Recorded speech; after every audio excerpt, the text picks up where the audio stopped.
परवा मालवणात जे घडलं त्या बाबतीत भाजप आणि शिंदे शिवसेना यावरून सिंधुदुर्गात आरोप प्रत्यारोपाच्या फैरी सुरू झालेल्या आहेत. नेमकं काय घडलं?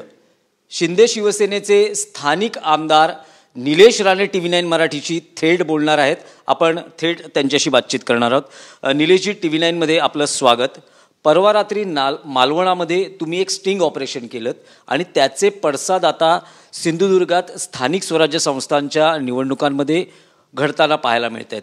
नेमकं तुम्ही स्टिंग ऑपरेशन केलं त्या बाबतीतली काय माहिती आहे? सगळी सांगून झाली ना. 2 दिवस मी तेच सांगतोय की सन्माननीय रवींद्र चव्हाण साहेब जे भाजपाचे प्रदेश अध्यक्ष आहेत, ते जेव्हा जेव्हा सिंधुदुर्गात येतात, मालवणात येतात, तर पैसे जोरात वाटले जातात, मोठ्या प्रमाणात वाटले जातात. आम्ही जिथे पाठलाग करून जिथे पोचलो, माझं काही वैयक्तिक कोणाबरोबर काही वाकडं नाहीच आहे की मी त्याच घरात कसं गेलो. 6-7 घरं अशी आहेत जी चव्हाण साहेबांच्या जवळच्या माणसांची आहे. तिथे पैसे जमवतात आणि मग डिस्ट्रीब्यूट करतात. मला असं वाटतं हे कुठेतरी थांबलं पाहिजे. 10-10 हजार 20-20 हजार तुम्ही एका मताच्या मागे द्यायला लागलात तर गरिबांनी निवडणूक लढवायची कशी? मी माझं म्हणत नाही आहे. काही अपक्ष उभे आहेत, घरदार विकून, 2 व्हीलर विकून उभे आहेत निवडणुकीला. त्यांनी निवडणूक लढवायची नाही. ते टिकू शकतील ह्या सगळ्या ह्याच्यामध्ये, पैशाच्या एवढ्या म्हणतात ना, एवढ्या प्रेशरखाली. आणि हे जसं सुरू झालं ना, तसं मला वाटलं की आता हे आलेत म्हणजे काहीतरी गडबड करणार. माझं साहेब त्यांच्यावर वैयक्तिक अजिबात वाकडं नाही किंवा माझं चांगलंच आहे. उलटं म्हणजे माझ्या निवडणुकीमध्ये पण चव्हाण साहेबांनी माझं बऱ्या प्रमाणात काम केलं. त्यांचा सिंहाचा वाटा आहे माझ्या विजयामध्ये. पण आता ह्या गरिबांच्या निवडणुका आहे साहेब. आपण जर हे रेट ठरवणार असो तर मग त्यांनी कुठे जावं? काय निवडणुका, काय अर्थ आहे त्या निवडणुकीला? मी सुरुवातीला पण हे विषय व्हायच्या अगोदर मी मतदार यादीचे हे काढले, झोल काढले. मग ह्यांच्या जे उमेदवार आहेत भारतीय जनता पक्षाच्या मालवणमध्ये, यांनी डुप्लिकेट OBCचं सर्टिफिकेट दिलं आहे, बोगस आहे. काल कोर्टामध्ये, हायकोर्टामध्ये पहिली हिअरिंग होती. आम्ही रिट पिटिशन फाईल केलं होतं. त्यांनी साधा वकीलसुद्धा पाठवला नाही. म्हणजे तुमचा न्यायव्यवस्थेवर विश्वास नाही किंवा तुम्ही काहीतरी लपवताय. तुम्ही तारखांवर तारखा ते मिळत राहाव्या म्हणून तुमचा हा प्रयत्न होता. आता कशी तरी ती तारीख पुढे ढकलावी म्हणून कालच्या तारखेला आपण गेलात नाही, वकीलसुद्धा पाठवलेला नाहीत. म्हणजे न्यायव्यवस्थेचा पण तुम्ही अपमान केलात, निवडणुकीचा आपण अपमान करताय. हे कुठेतरी थांबलं पाहिजे. आणि युतीमध्ये आम्ही हे सगळं लढवलं पाहिजे होतं. खरं तर चव्हाण साहेबांनी युती नको होती. ती का नको होती मला माहीत नाही. सिंधुदुर्गात नको होती. त्यांना रत्नागिरीमध्ये युती ठीक आहे, पण सिंधुदुर्गात जर तुम्हाला युती नको होती तर तुम्हाला कारणं तर सांगितलं पाहिजे ना, का नको होती तुम्हाला, का तुम्हाला युती करावीशी वाटली. तिथे तुम्ही 20 सीटा पण लढवत नाही आहेत रत्नागिरीमध्ये, आणि इकडे आम्ही 50-50 देत होतो. 21व्या तारखेपर्यंत साहेब आम्ही थांबलो. फॉर्म मागे घ्यायची जी तारीख असते ती 21 तारीख होती ह्या निवडणुकीची. का नको होती तुम्हाला युती? मग आज तुम्ही महायुतीचं म्हणताय, आज तुम्हाला राणेसाहेब आठवले. मग आम्ही तेच सांगत होतो ना, राणेसाहेबांना प्रवाहात घ्या, त्यांना फायनल डिसिजन घेऊ द्या, हेच सांगत होतो ना आम्ही. मग तेव्हा काय झालं होतं? निलेशजी, तुम्ही म्हणताय की महायुतीसाठी तुम्ही आग्रही होतात, पण रवींद्र चव्हाणांना महायुतीत निवडणुका स्थानिक स्वराज्य संस्थांच्या लढवायच्या नव्हत्या. का लढवायच्या नव्हत्या? तुम्हाला कारण काय वाटतं? बघा, मी त्याच्यावरती काही माझं ॲनालिसिस करण्यासारखा मी काही इतका मोठा माणूस नाही. पण त्यांचा कुठेतरी राग दिसतोय ह्या जिल्ह्यावर तरी, आमच्या कुटुंबावर तरी, किंवा काहीतरी त्यांचं वैयक्तिक दिसतंय, काहीतरी पर्सनल वॉर दिसतोय. आणि आम्ही पर्सनल वॉर राजकारणात कोणाशीच करत नाही. पण हे पर्सनल वॉर कशातून मला काय माहीत? ते तुम्ही त्यांना विचारलं पाहिजे ना, कारण का युती त्यांनी तोडली, आम्ही नाही. तुम्ही का तोडली ह्याचं उत्तर त्यांना द्यायचं आहे, मला नाही. मी तर आग्रही होतो, केसरकर साहेब आग्रही होते, सामंत साहेब आग्रही होते, 3-3 मीटिंग झाल्या. माझ्या नाही, त्यांच्या झाल्या. माझ्याशी तर त्यांना भेटायचंही नव्हतं, ते फोनवर देखील आलेले नाहीत. पण तुम्ही पर्सनल राग निवडणुकीवर का काढताय? आता तो भाग झाला, समजून चला. आता कसंही करून निलेश राणेला पाडायचं, त्याचे उमेदवार पाडायचे. आपण युतीतच आहोत ना. चला, इकडे युती नाही झाली ती सोडून द्या, तुम्ही काय उबाटाला मग फायदा पोचवणार आहात? कसंही करून निलेश राणेला पाडण्यासाठी जर हे सगळं तुम्ही करत असाल तर आम्हाला शंका येणार ना, हा पर्सनल वॉर आहे. नाही, पण ते असं म्हणतात की आता मला काही बोलायचं नाही, 2 तारखेपर्यंत मला युती टिकवायची आहे, त्यानंतर मी बोलेन. म्हणजे 2 तारखेपर्यंत युती टिकवायची आहे, त्यानंतर मी बोलेन, याचा अर्थ काय काढायचा? ही धमकी आहे, मला तरी वाटते. मी लहान माणूस आहे साहेब, मी काय कुठल्या पक्षाचा प्रवक्ता नाही किंवा माझ्याकडे अधिकार नाही ह्या कुठल्या मोठ्या गोष्टींवर बोलायचं. तरी मला वाटते, एक लहान माणूस म्हणून मला वाटते की ही धमकी आहे. नाही, पण राणेसाहेब, ही धमकी फक्त तुमच्या स्तरावर आहे की ही पक्ष स्तरावर धमकी आहे? मला तेही कळत नाही की त्यांना नेमकं काय म्हणायचं होतं. की आपण जे बोलता ते जरा इलॅबरेट करून बोला ना. म्हणजे धमकी द्यायची तर सरळ द्या ना, सरसकट सगळ्यांना. कोडवर्डमध्ये धमकी नसते.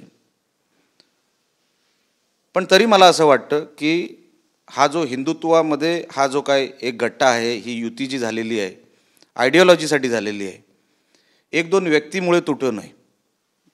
किंवा मला जिथे माघार घ्यायला सांगतील, मी सन्माननीय फडणवीस साहेबांचा टाईम देखील मागणार आहे. निवडणूक झाल्यानंतर मी सन्माननीय रवी चव्हाण साहेबांचा पण टाईम मागणार आहे. हे सगळं झाल्यानंतर की साहेब काय एकदा मिटून टाका ना. कार्यकर्त्यांचं आपण नुकसान करतोय, त्यांचं नुकसान होऊ नये. मी कुठे 4 पावलं मागे यायला तयार आहे. पण नुसतं मला पाडण्यासाठी अनेक त्याच्यामध्ये बाकीचं जे जे काही पडेल ना, कशासाठी पाहिजे? तुम्हाला काय माझी जिरवायची आहे ना, ती लोक ठरवतील. निवडणुकीच्या निकालात लोक ठरवतील की मी जिंकणार आहे की मी पडणार आहे, किंवा माझे उमेदवार जे आहेत ते. हे सगळं करून जर तुम्ही पडलात तर निवडणुकीला इज्जत कोणाची गेली? विचार करा. मी नो प्रॉफिट नो लॉस झोनवर आहे साहेब. मी त्यांना तेच सांगतोय, साहेब तुमच्या घरातला समजा, मला हे सगळं नका करू. मलाही आवडत नाही. कोणाला आवडतं? माझ्याच कुटुंबातली लोक समोर आहेत, जीवाभावाची लोक, ज्यांच्याबरोबर मी लहानाचा मोठा झालो ह्या जिल्ह्यामध्ये, तीच लोक माझ्या समोर आहेत. तिथेही राणे समर्थक आहेत, इथेही राणे समर्थक आहेत. BJP राणेसाहेब यायच्या अगोदर किती होती तुम्ही त्याचं आकलन करा. हे माझेच आहेत सगळे समोर. अगदी तुमचे धाकटे बंधूही तुमच्या समोर आहेत. नाही, समोर असं नाही आहे, समोर असं नाही आहे. मी रवींद्र चव्हाण साहेब पण माझ्या समोर आहेत असं मी समजत नाही. निवडणुका आहेत, त्या लेवलवर निवडणुका लढवाव्या लागतात. आणि आम्ही जिथे असतो तिथे 100% असतो, त्याच्यात भेसळ होत नाही. पण मी चव्हाण साहेबांनी माझ्या समोर आहेत असं मी समजत नाही, किंवा कोणी भारतीय जनता पक्षाचा कुठलाही नेता, कार्यकर्ता, पदाधिकारी. उलट फडणवीस साहेबांना मानणारा मी माणूस आहे. मला खूप मदत केली फडणवीस साहेबांनी. मग चव्हाण का तुम्हाला मदत करत नाही? ते आता साहेब मी कसं तुम्हाला सांगणार? चव्हाणांचे प्रश्न मला नका ना विचारू तुम्ही.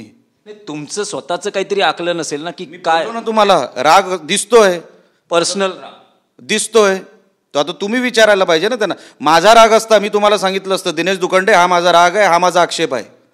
त्यांचा राग जो आहे तो तुम्ही त्यांना विचारला पाहिजे. मला दिसतंय, मला वाटतंय.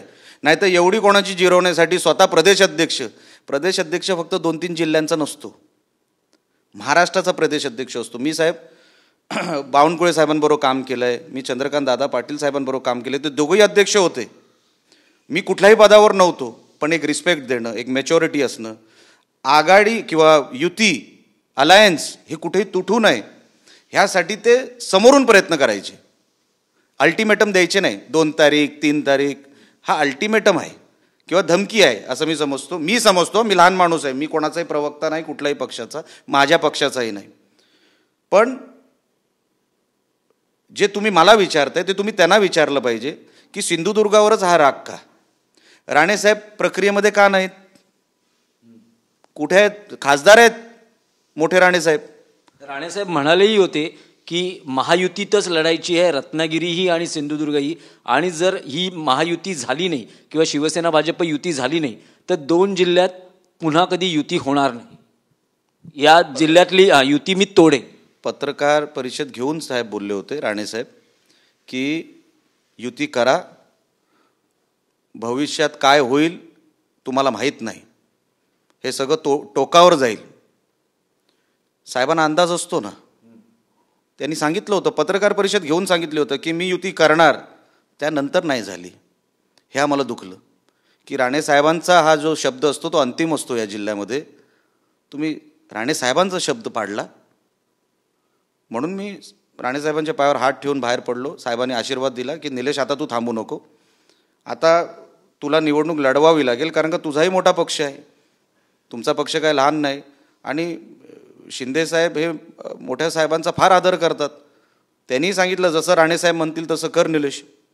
किती वेळ थांबायचा, फॉर्म भरायचे दिवस आले होते, म्हणून आम्हाला निर्णय घ्यावा लागला. आणि हे रोज टंगवायचे, आज उद्या बघू, परवा बघू, मग ह्यांचे कोणतरी बाहेरचे येणार, आतमधले येणार, आजूबाजूचे येणार. आम्ही काय सगळ्यांना भेटत बसायचं की काय? पण स्थानिक पातळीवर ही युती तुटलेली नाही. एकाच व्यक्तीमुळे ही युती तुटली. त्यांचं नाव मी तुम्हाला सांगितलं आहे. तुम्ही असंही गंभीर आरोप केलेला आहे की रवींद्र चव्हाणांमुळे सिंधुदुर्गातली संस्कृती बदलली, म्हणजे हे जे पैसे वाटप किंवा अन्य ज्या गोष्टी घडत आहेत. हो, असं कल्चर नव्हतं आमच्या जिल्ह्यात. हे काय रेट आहेत काय? हे म्हणजे विचार करण्याच्या पलीकडे आहे हो. हे काय, कुठून आले हे रेट? आले कुठून? अच्छा, हे मी म्हणत नाही आहे, पेपरामध्ये पण आलेलं आहे 4 दिवसापूर्वी. असं कल्चर सिंधुदुर्गात कधीच नव्हतं. लोक इथे विकली जात नाहीत. तुम्ही किती जरी इकडे प्रयत्न केलात ना, ही संघर्षाची भूमी आहे, देवी देवतांची भूमी आहे. हजारो मंदिरं आहेत आमच्या या कोकणामध्ये. एकेका गावामध्ये 5-5 मंदिर आहेत. तुम्ही स्वतः कोकणातल्या, तुम्हाला माहिती आहे. ही देवळांची नगरी आहे हो. तुम्ही काय करताय इकडे येऊन? कशाला नाचवताय? अच्छा, तुम्ही जर कोणी तुमच्याकडून घेतले सुद्धा, तो काय करणार आहे? दारूच पिणार आहे ना, काहीतरी भलतंच करणार आहे. तो कुठे घरामध्ये हे पैसे वापरणार आहे किंवा काय करणार? किती दिवस उपयोगात येतात हे पैसे? नाही, पण निलेशजी, लोकसभा आणि विधानसभा निवडणुकीतही तुमचे राजकीय विरोधक असतील, त्यांच्याकडूनही आरोप झाले की इथे पैशाचं वाटप मोठ्या प्रमाणावर झालं. बघा, मी तर काल पुरावा दाखवला, बरोबर की चूक? त्यांनी पुरावा दाखवला असता आम्ही त्याच्यावर उत्तर दिलं असतं. पुरावा द्या ना, मी जसा दिला तसा पुरावा द्या. विषय कुठे येतो की मी काल जिथे गेलो, ज्या घरात मी गेलो, काल नाही परवा, तिथे रोज पैसे येतात, डिस्ट्रीब्यूट व्हायला बाहेर पडतात. आम्हाला जेव्हा ते नेटवर्किंग आणि रॅकेट कळलं की 7-8 घरं आहेत, म्हणजे 7 to 8 घरं आहेत, 7 ते 8, की ज्या घरामध्ये रोज पैसे आतमध्ये घुसवले जातात. मग काही लोक येतात, तिथे डिस्ट्रीब्यूट होतात, आपल्या अंगावर ते पैसे चिटकवतात किंवा आतमध्ये कुठेतरी घुसवतात आणि मग ते बाहेर पडतात. आणि घर टू घर जेव्हा जातात, अंगावरचे काढून देतात. गाडी नसते, 2 व्हीलर नसते. मग तुम्ही शोधणार कसं हो? पकडणार कसं? आम्हाला तर ट्रॅपच लावावं लागेल. आम्हाला ती जागाच शोधावी लागणार ना आम्हाला. कारण का तुमच्या अंगावर जर मी शोधलं आणि तुमच्या अंगावर 1 लाखाच्या वरती पैसे नसले तर तुमच्यावर कसला आक्षेप घेणार आहे मी? सिस्टम आहे, लक्षात घ्या, पूर्ण ऐका. सिस्टम आहे. आणि मग तो 2 व्हीलरवर जाईल, तिकडे जाऊन कुठल्या तरी प्रचार सभेमध्ये, रॅलीमध्ये घुसेल आणि मग घर टू घर जाणार. त्यांच्याकडे मतदार यादी असते, मतदार यादीमध्ये नावं असतात. ह्या घरात किती आहे रे? 5 आहेत, चल हिशोब काढ. मग ते 5चा हिशोब काढणार आणि जाऊन तिकडे एका स्थानिकाबरोबर आतमध्ये घुसणार आणि तिथे ठेवणार. त्यांच्याकडे जाऊन करणार तो हिशोब. तुम्ही रस्त्यावरती जर बघितलं तर तुम्हाला ती नॉर्मल रॅली वाटेल, प्रचार रॅली. पण प्रचार रॅली किंवा वेगवेगळ्या मार्गाने रात्री पहाटे घर टू घर चालू आहे, होतं. आता मला असं वाटतंय कुठेतरी पोलिसांनी काहीतरी बंदोबस्त लावला आहे असं मला दिसतंय कुठेतरी. पण मला वाटत नाही हे थांबतील. 24 तास 48 तास थांबतील, त्यानंतर परत शेवटच्या दिवशी सुरू करतील. पण भाजपचे महाराष्ट्रातले वरिष्ठ नेतेही असं म्हणतात की निलेश राणेंनी एखाद्याच्या बेडरूममध्ये डायरेक्ट जाणं हे कोणत्या संस्कृतीत बसतं? हाही तुमच्यावरचा गंभीर मुद्दा त्यांनी. मी सांगतो ना साहेब, काय झालं, मी जेव्हा पायऱ्या चढून त्यांच्या घरापर्यंत पोचलो, बेल वाजवली. एक महिला होत्या, मला वाटतं त्यांच्या मिसेस असतील. मी बोला, वहिनी नमस्कार, आहेत का घरी?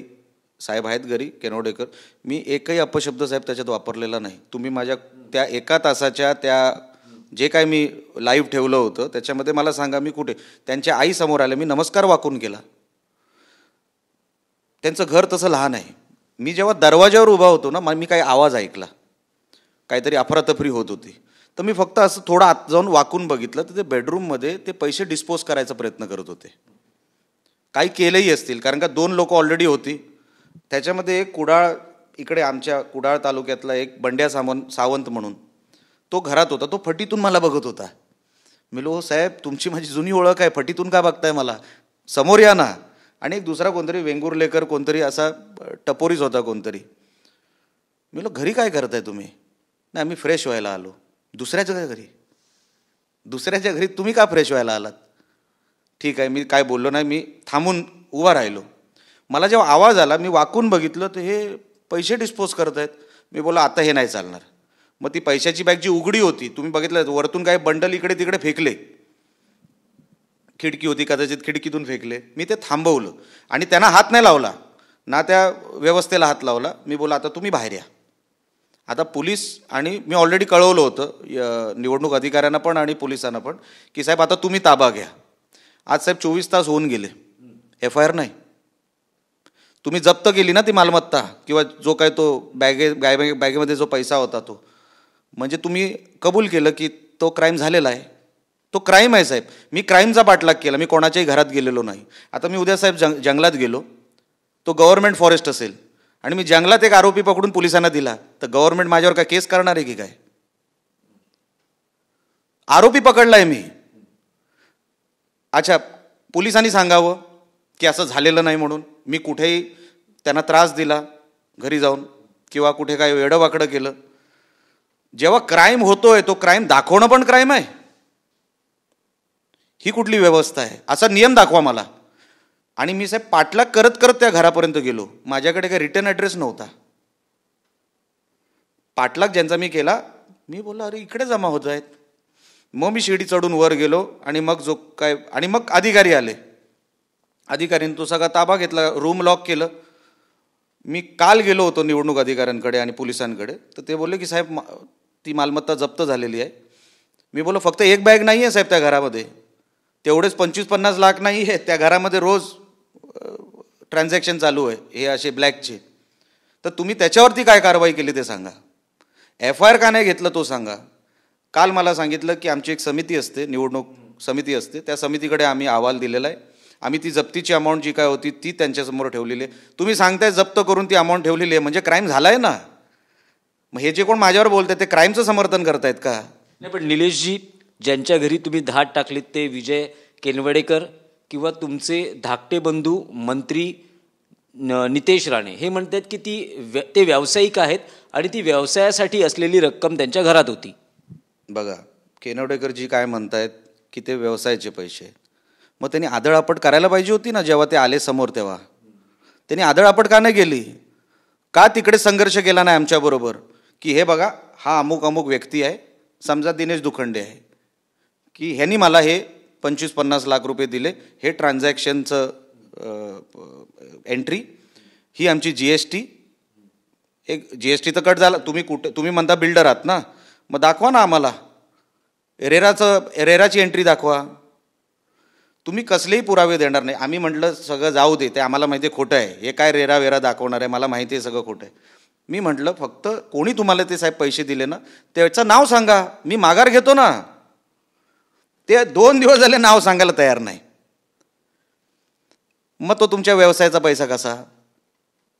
मी म्हटलं चला मला नका सांगू, निवडणूक आयोगाला सांगा, त्यांच्यावर तर विश्वास आहे ना तुमचा. पोलिसांना सांगा पैसा कोणाचा होता. आता ज्याचे पैसे व्यवसायातले गेले तो धडपड करणार ना की माझा पैसा परत मिळावा. तो माणूस गेला नाही अजून पैसे विचारायला.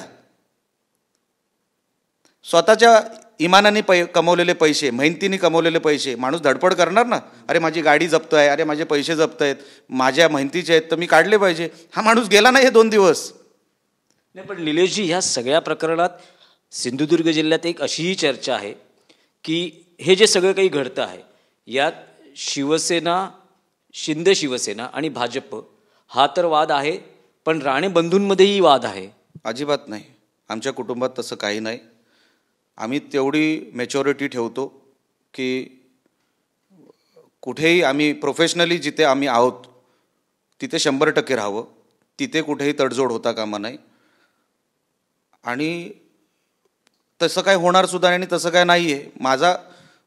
माझा हा सगळा विषय करण्याचा भाग हा करप्शन आहे. हा डायरेक्ट तुम्ही एका वेगळ्या घाणेरड्या पद्धतीची निवडणूक लढवताय. माझा आरोप तिकडे, मी जेव्हा मतदार यादीवर पण मी आक्षेप घेतला होता, मी निवडणूक आयोगाकडे तक्रार केली होती. मी भाजपच्या नगराध्यक्ष उमेदवार जे आहेत खोत म्हणून ज्या काय त्यांच्याबद्दलची मी तक्रार केली. त्याचं रिट पिटिशन मी कोर्टात फाईल केलं आहे, ज्याच्या हिअरिंगसाठी ते आलेसुद्धा नाहीत. आता पण जे काय मी करणार आहे ते वकिलांच्या मार्फत करणार आहे. म्हणजे लक्षात घ्या, पहिलं तर तुम्ही आमच्या घरात एवढं लक्ष देऊ नका, आम्ही आमचं बघून घेऊ. आणि दुसरं, आमच्यामध्ये एवढी मॅच्युरिटी आहे की जिथे आम्ही असतो तिथे 100% असतो. आम्हाला रिझल्ट द्यावा लागतो आणि रिझल्ट देणारी आम्ही लोक आहोत. म्हणून तसं काय तुम्ही जे चित्र रंगवत आहे तसं काय नाही आहे. एक शेवटचा प्रश्न की तुम्ही म्हणालात की 24 तास उलटून गेले, अजूनही कुठलाही गुन्हा नाही किंवा साधी तक्रार नोंद नाही आणि हे प्रकरण आता समितीकडे पाठवलं आहे. जर पुढच्या काही तासांमध्ये किंवा एखाद दिवसामध्ये जर काही कारवाई झाली नाही तर निलेश राणे यांचं पुढचं पाऊल काय असेल? नाही, मी म्हटलं मी वकिलांशी बोलतोय. वकिलांशी बोललं झाल्यानंतर मग मी उद्या किंवा परवा सांगू शकेन की मी नेमकं पुढचं पाऊल काय. ह्या ना दिवसच काढायचे आहेत ना साहेब. जशी जशी निवडणूक जवळ येते आहे, मतदानाचा दिवस जवळ येतो, ह्यांना तेच करायचं आहे ना. पण त्याच्यावरती काय ॲक्शन घ्यावी आता परत निवडणूक अधिकाऱ्यांशी मी बोलणार, PI आणि SP साहेबांशी मी बोलून घेणार. पण साहेब मला माहिती आहे काय होणार आहे, मी होतोच ना त्यांच्याबरोबर,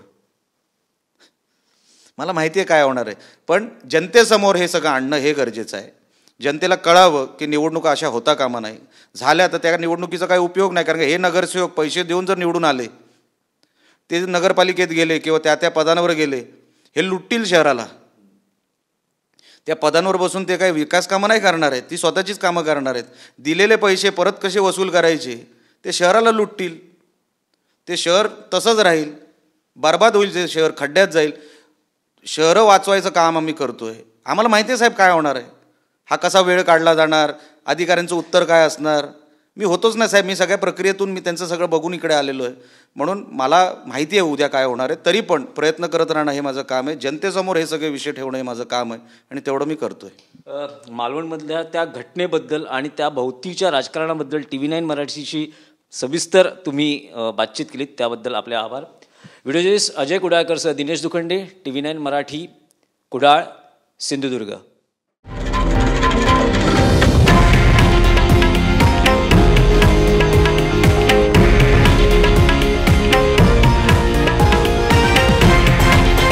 हे आहे देशातील नंबर 1 न्यूज नेटवर्क आणि आपण पाहत आहात TV9 मराठी, एकमेव.